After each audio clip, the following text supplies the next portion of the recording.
한 후보님의 출마 선언문을 봤습니다. 행정 경험 소중합니다. 저도 잘 압니다. 그런데 이왕 경험이라면 이재명 대통령과 함께 국가 차원의 정책을 만들었던 경험, 시스템을 설계해서 시민의 삶을 근본적으로 바꿔본 경험이 있는 그런 설계자가 더 낫지 않을까 싶습니다. 민원 전화를 잘 받았다라고 자랑하시기도 했던 것으로 기억하는데요. 그런데 저는 오히려 묻고 싶습니다. 왜 민원이 발생하면 자치단체장에게 휴대전화를 해야만 문제가 해결되는가? 민원을 그때그때 하나씩 들어주는 것이 아니라 아예 민원이 발생하지 않도록 시스템을 제대로 설계하고 만드는 것이 더 좋지 않을까요? 서울시장은 그런 사람이 돼야 되는 것 아닐까요? 저는 오늘 여러분들의 무너진 일상을 복원하고 더 많은 기회를 열어주는 서울의 미래 설계도를 보여드리기 위해서 이 자리에 섰습니다. 지금 서울은 매우 불안합니다. 10대들은 막막하고 20대는 치열한 경쟁에 고통스러워하고 있습니다. 30대는 자신의 인생에서 결혼이라는 것을 지워버리고 있습니다. 40대는 소외되었다고 느끼고요. 50대는 노후 준비가 안 돼 있다고 불안해하고 있습니다. 여전히 서울에 들어오려고 하는 사람들이 많은 것도 사실이지만 지난 한 해에만 무려 4만 5천 명이 서울을 떠났습니다. 서울이 버티는 도시가 된 것은 시민들의 잘못이 아닙니다. 오히려 시민이 없었던 그런 오세훈 시정의 탓이라 할 것입니다. 한강버스, 그리고 감사의 정원, 그리고 1조 원이 넘는 돈이 들어간다는 서울링, 이런 사업들은 할 수 있느냐를 묻기 전에 과연 서울 시민을 위해 해야 하는 일이었는가를 물어야 되는 사업입니다. 이런 사업들에 치중하는 가운데 오히려 서민들의 삶을 책임질 수 있는 9호선 혼잡도를 낮추는 일이라든지 청년과 신혼부부들에게 주택을 공급하는 일이라든지 강북의 교통망을 확충하는 일들은 뒷전으로 밀려났습니다.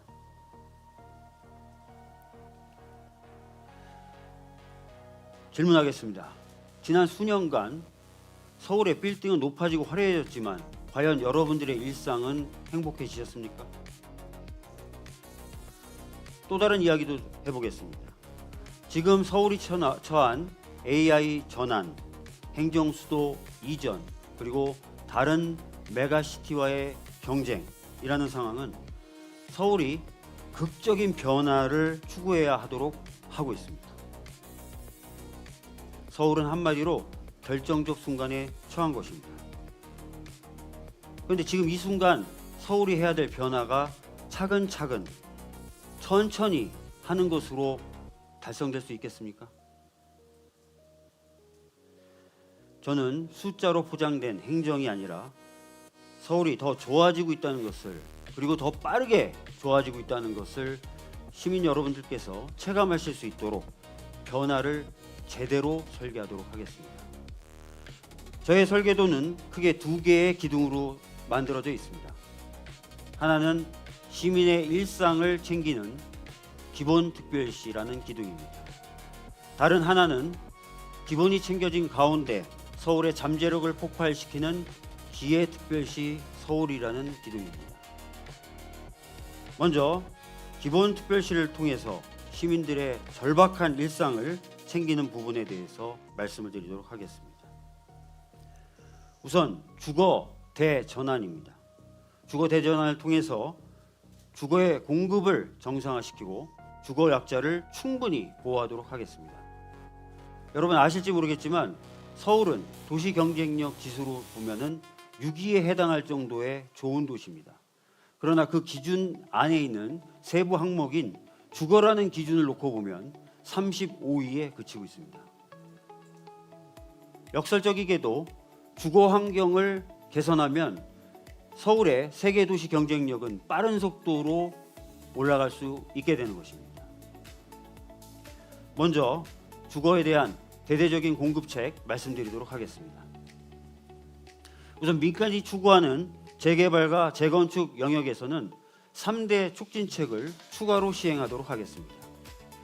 시민 리츠를 통한 금융 지원을 통해서 초기 분담금의 문제를 수월히 넘도록 만들어 드리겠습니다. 지분 적립형 주택을 통해서 분담금을 내시기 어려운 분들의 재정착률도 획기적으로 높이도록 하겠습니다. 더 나아가 인허가 구조의 분화 등을 통해서 공공정비 사업 촉진을 이루고 그것을 통해서 공기를 대폭 감축시켜 나가도록 하겠습니다. 민간뿐만이 아닙니다. 공공도 주거 공급에 있어서 제대로 된 역할을 수행할 수 있도록 하겠습니다. 우선 공공청사, 노후된 공공청사를 재건축해서 연간 10,000호씩 총 40,000호의 청년 주택을 공급하도록 하겠습니다. 보증금 1,000만 원에 월세 50, 투룸을 기준으로 해서 말씀드리는 수치입니다. 그리고 장기 미집행, 도시계획, 시설 부지 등을 활용해서 지분 적립형 분양주택 등을 연 3만 호씩 총 15만 호 공급하도록 하겠습니다. 민간과 공공이 투트랙으로 충분한 주거를 신속히 공급함으로써 서울의 주거 시장을 획기적으로 안정화시켜 나가도록 하겠습니다. 특히 용산 정비창 부지의 경우에는 전체 부지 중에 5만 평 외에는 민간에 팔지 않고 나머지 부지를 활용해서 2만 호의 부독형 주택을 공급하도록 하겠습니다. 여러분 잘 아시는 뉴욕의 배터리 파크 시티라는 유형이 있습니다. 이 배터리 파크 시티는 뉴욕이 땅을 그대로 보유한 상태에서 민간에게 임대하여 민간이 주거와 상가를 공급한 모델입니다. 이 모델을 통해서 뉴욕은 지금까지 4조 원의 이익을 거두어 왔습니다. 동시에 미래 세대에게는 다시 한번 임대 기간이 끝났을 때 정책적 판단할 기회를 제공해 주는데요. 용산 같은 금싸라기 땅 역시 민간에게 팔지 않고 공공이 보유한 채로 민간에게 임대해서 주거를 공급하고 40년이 지난 후에는 미래 세대의 바뀐 상황에 맞게 다시 한번 정책적 판단이 이루어질 수 있도록 하겠다는 약속의 말씀을 드리도록 하겠습니다. 다음은 주거약자 보호 관련된 부분을 설명드리도록 하겠습니다. 부동산 시장을 투명하고 안정화시키기 위해서 정부와 발맞춰 서울에도 부동산 감독 기관을 설치해서 부동산 시장을 감독하도록 하겠습니다. 전세금 때문에 많은 분들이 불안해하면서 전세 계약을 미루고 있는 형편인데요. 보증금 보완가 제도를 실시해서 보증금을 확실하게 서울시가 책임지고 지켜주도록 하겠습니다. 또 아파트만 관리받는 주거 생활을 누리는 것이 아니라 빌라와 연립주택에 거주하시는 분들도 아파트만큼의 관리된 주거 생활을 영위할 수 있도록 서울형 빌라 관리소를 서울 전역에 확대 설치하도록 하겠습니다. 저는 이 자리에서 분명하게 말씀드리겠습니다. 부동산 가격이 올랐다는 것이 행정의 성과가 돼서는 안 됩니다. 주거가 안정되고 서민이 안정된 삶을 살 수 있느냐, 바로 이것이 성공한 행정의 기준이 되어야 됩니다. 부동산 가격이 올랐다는 것을 자신의 행정의 성과로 내세우는 자치단체장이 있었습니다. 민주당에 출마 선언을 한 사람 중에 하나로서 대단히 큰 충격을 받았습니다. 지금 이재명 정부가 추구하고 있는 부동산 시장 안정화 정책과도 완전히 배치되는 발언들과 주장이었습니다. 다시 한번 말씀드리겠습니다. 박주민의 서울시는 부동산이 오른 것을 성과로 삼지 않고 부동산 안정화를 통해서 시민들의 삶을 안정적으로 꾸려나가는 것, 바로 그것을 성공한 행정의 기준으로 삼도록 하겠습니다. 그것이 바로 민주당 DNA라고 생각합니다. 두 번째, 장바구니를 낮추기 위한 유통 대전환에 대해서 설명드리도록 하겠습니다. 많은 분들이 익숙하게 알고 있는 일들입니다. 산지에서 농민들은 제값을 받지 못하지만 소비자들은 비싼 값을 줘야만 식재료를 살 수 있는 이 현실, 확실하게 바꿔나가도록 하겠습니다. 우선 이를 위해서 농민과 그리고 서울시 그리고 소비자들이 참여하는 공공형 도매법인을 만들겠습니다. 이 공공형 도매법인은 AI를 기반으로 한 온라인 도매 시장을 구축할 것입니다. 이 공공형 도매법인은 산지와 투명하게 거래를 할 것이고 그 거래 가격은 온라인 도매 시장을 통해서 실시간으로 시민들에게 알려지게 될 것입니다. 그리고 각 지역의 식료품점으로부터 지원을 받고 지정을 해서 서울 공공식료품점을 서울 각지에 운영하면서 이 공공도매법인이 유통하는 값싸고 질 좋은 농산물이 바로 시민들의 식탁 위에까지 올라갈 수 있도록 하겠습니다. 이 모든 유통 단계는 투명하게 공개될 것이고 간이하게 설계될 것입니다. 공공도매법인인 만큼 폭리를 취하지 않을 것이고 적정한 이윤만을 취하게 될 것입니다.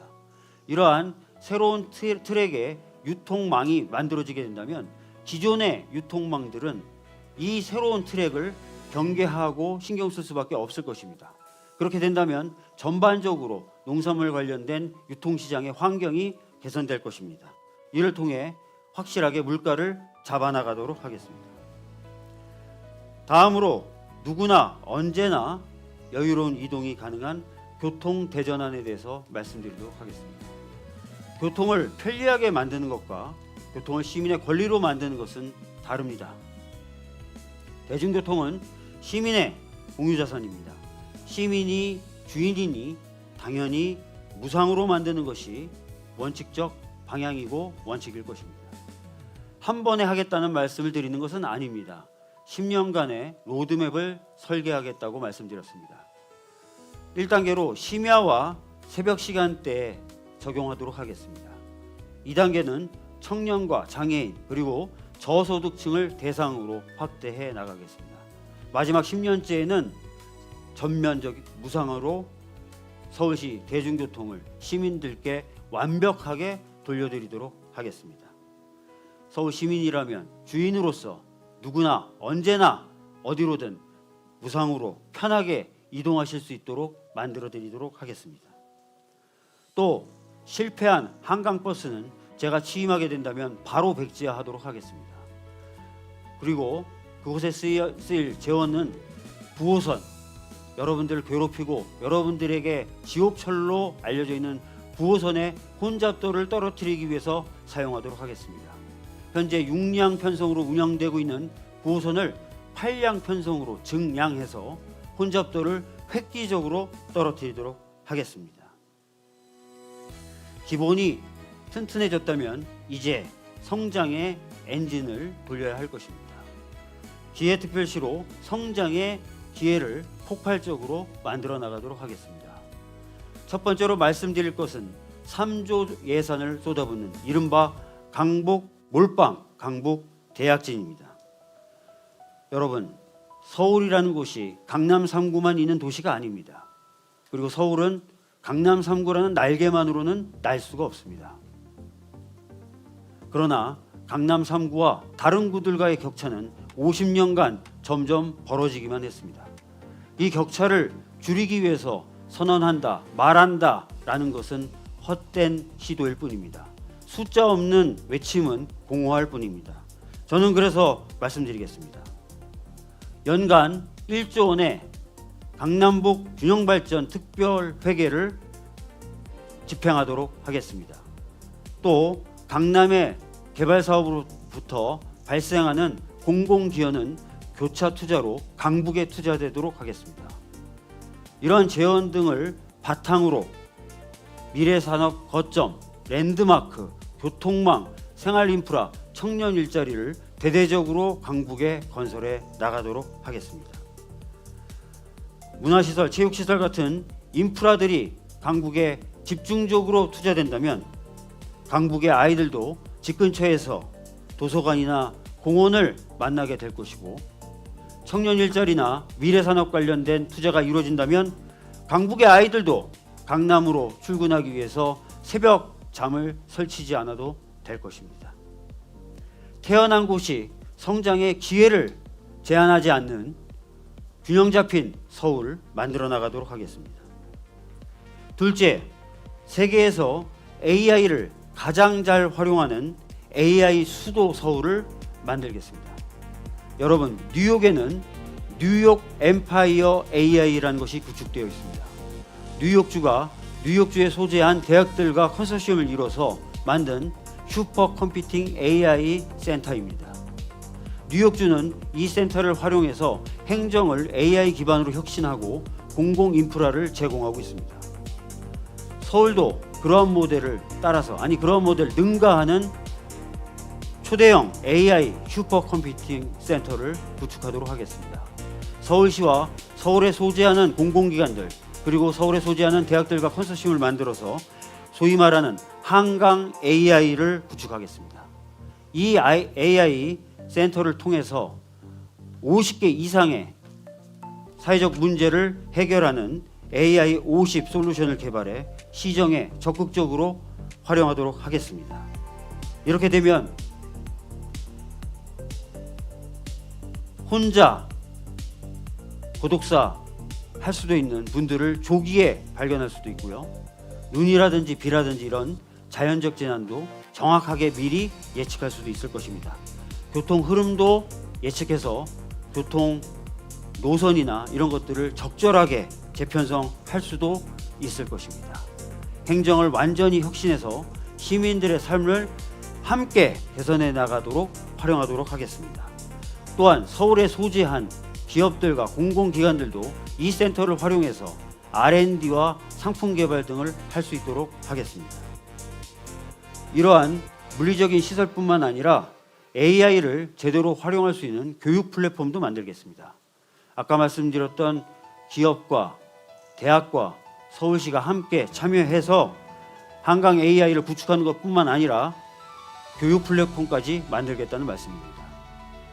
서울도 대학의 신입생 숫자가 줄어들고 있습니다. 비어가는 대학을 그냥 비워두는 것이 아니라 대학의 시설과 기업의 경험, 그리고 서울의 공공적 마인드와 지원이 합쳐져서 깊고 다양한 AI 관련된 교육이 이루어질 수 있는 플랫폼을 확실하게 만들겠습니다. 뉴욕 엠파이어 AI를 부러워하는 게 아니라 전 세계의 도시들이 서울을 부러워하도록 만들겠습니다. 다음으로 서울 곳곳에서 기회가 폭발하는 클러스터 주도 성장에 대해서 말씀드리도록 하겠습니다. 여러분 다 아시는 것처럼 지금 현재 세계 경제의 경쟁력은 개별 기업에서 나오지 않습니다. 기업들과 연구시설이 집적된 클러스터들에서 나오고 있습니다.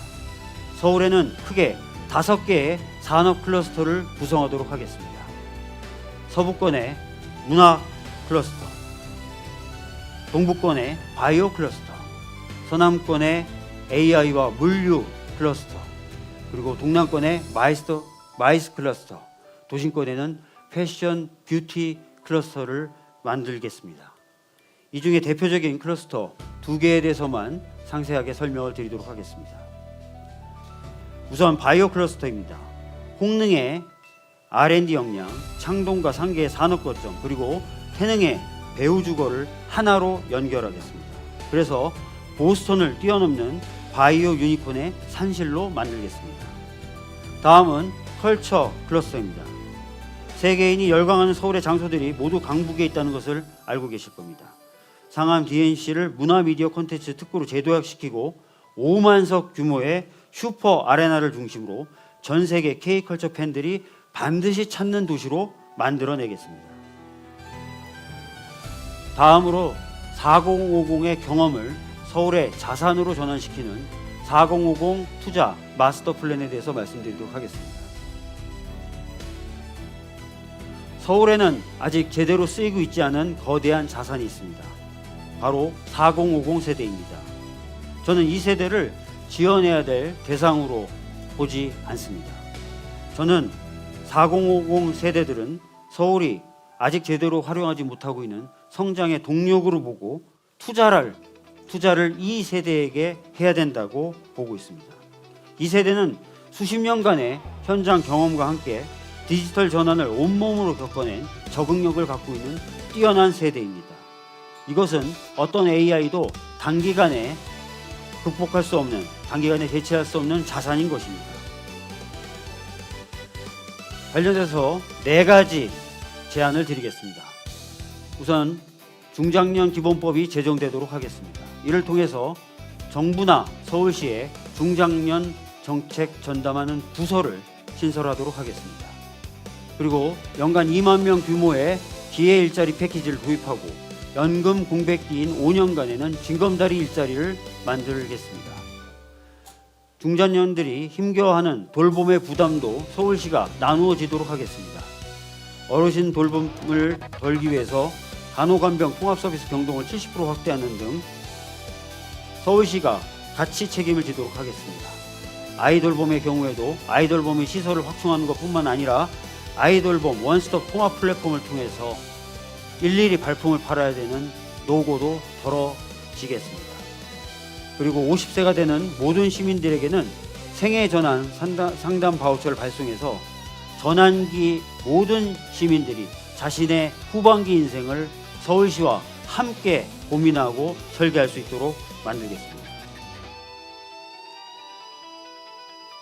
이런 큰 변화를 과연 박주민이 만들 수 있을 것이냐라는 의문이 들 수도 있습니다.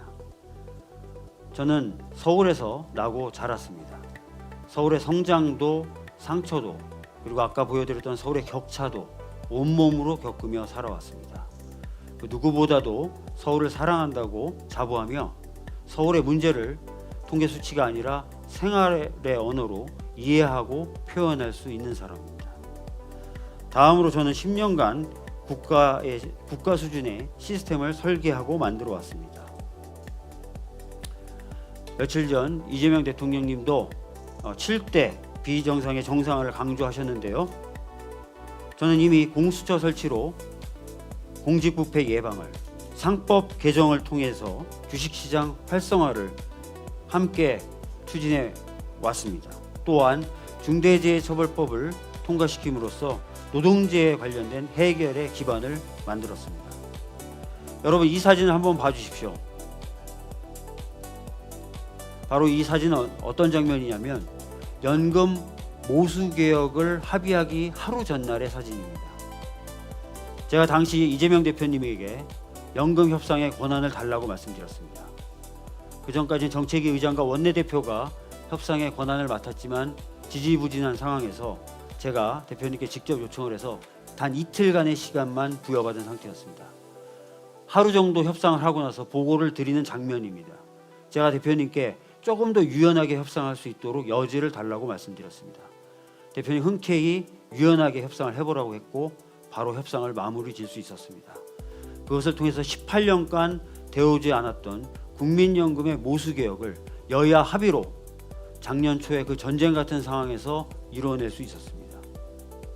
많은 일들을 이재명 대통령과 이미 저는 함께 해왔고 성과를 냈고 그것을 통해서 국민의 삶을 완전히 바꿔왔습니다. 누구는 이재명 대통령과 일할 사람이라고 자기를 소개하지만 저는 이미 이재명 대통령과 수년간 일을 해왔던 일한 사람입니다. 그리고 그것을 통해서 아까 말씀드렸던 대로 시민의 눈물을 닦아주었고 많은 사람들의 삶을 실질적으로 개선시켜 왔습니다. 이제 저는 이러한 경험과 자신감으로 서울 시민의 삶을 완벽히 다르게 설계하고 만들어 나가도록 하겠습니다. 시민 여러분, 이번 선거는 단순히 시장이라는 자리에 앉을 사람을 뽑는 선거가 아닙니다. 이번 서울시장 선거는 내란 종식의 마지막 퍼즐이 돼야 됩니다. 광화문 광장에서 우리가 지키려 했던 것은 민주주의만이 아닙니다. 존엄한 삶이 없고 불평등 없는 도시였습니다. 차별 없는 기회였습니다. 빛의 혁명의 진정한 완수란 그 광장에서 우리가 했던 약속을 서울의 일상으로 가져오는 것입니다. 나의 전세금을 지켜주고 내 아이의 교통비를 아껴주며 우리 아이가 어디에서 태어났는지가 그들의 기회를 제한하지 않는 그런 서울, 바로 그런 것들을 만들어 나가는 것이 이번 선거의 핵심적인 판단 기준이 되어야 됩니다.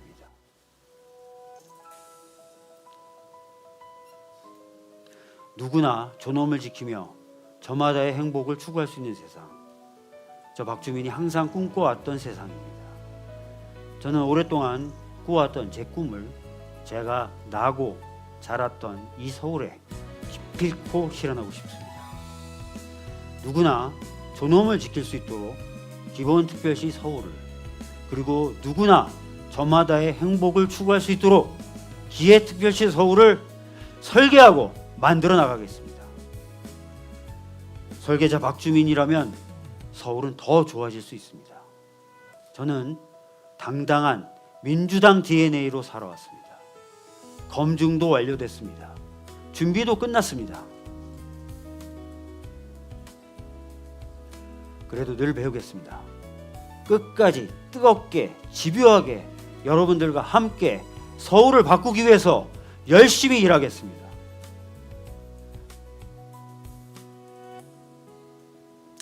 대통령과 일한 사람, 이제 서울과 일하겠습니다. 대통령과 나란히 서울을 미래로 이끌겠습니다. 시대를 새롭게 하겠습니다. 시민을 기쁘게 하겠습니다. 박주민과 함께라면 서울은 더 좋아질 수 있습니다. 감사합니다.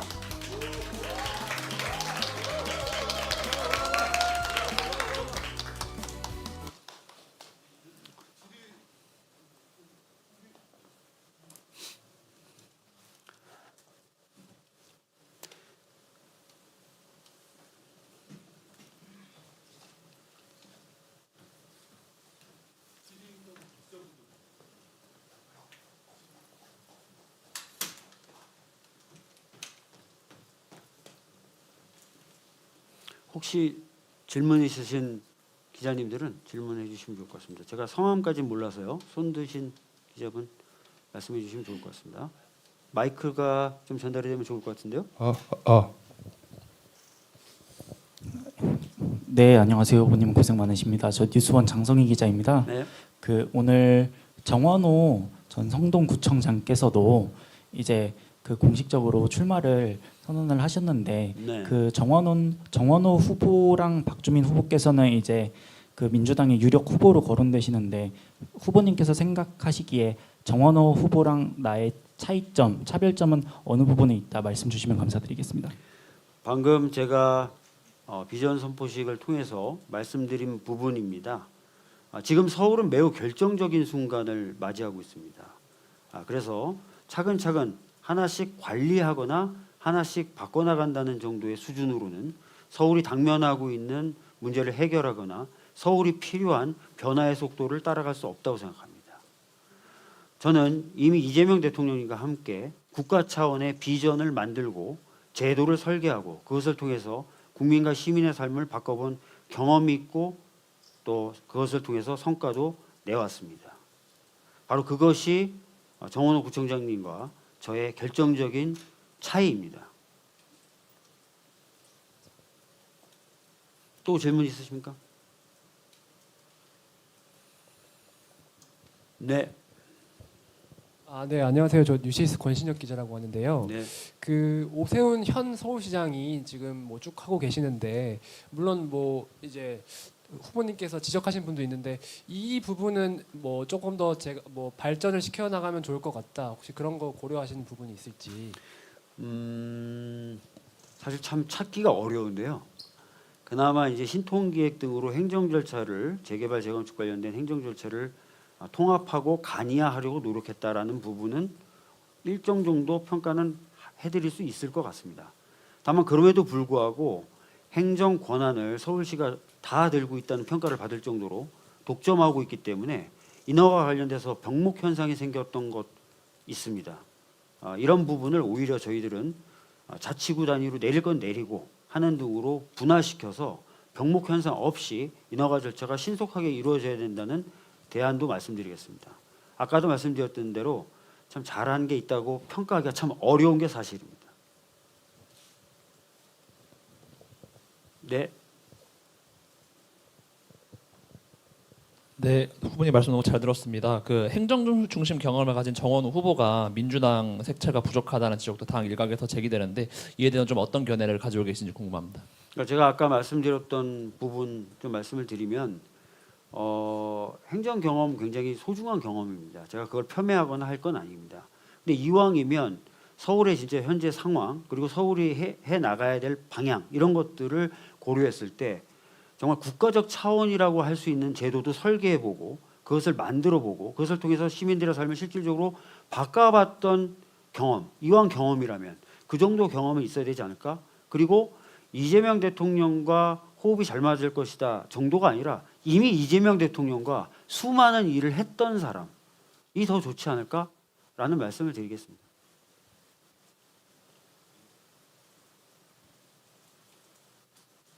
됐습니까? 자, 그러면 추가적인 질문은 없는 것으로 일단 알겠고요. 오늘 현장에 와주신 기자분들 진심으로 감사드립니다. 여기가 여의도가 아니에요. 여의도에서 상당히 떨어져 있고 여의도에 계신 기자님들이 이 시간대에 여기 오시기가 굉장히 어렵다는 걸 잘 알고 있습니다. 하지만 관심 가져주시고 이곳까지 찾아주신 점에 대해서 대단히 감사하다는 말씀을 드리겠고요. 아마 유튜브 생중계를 통해서 많은 분들이 보셨을 것 같습니다. 더 준비한 내용이 많기도 하고요. 더 말씀드릴 게 많이 있기도 합니다. 지속적인 관심 부탁드리고 저는 여러분들과 함께 아까 말씀드렸던 대로 서울시를 완전히 바꾸기 위해서 끝까지 열심히 뛰겠다는 말씀드리겠습니다. 감사합니다.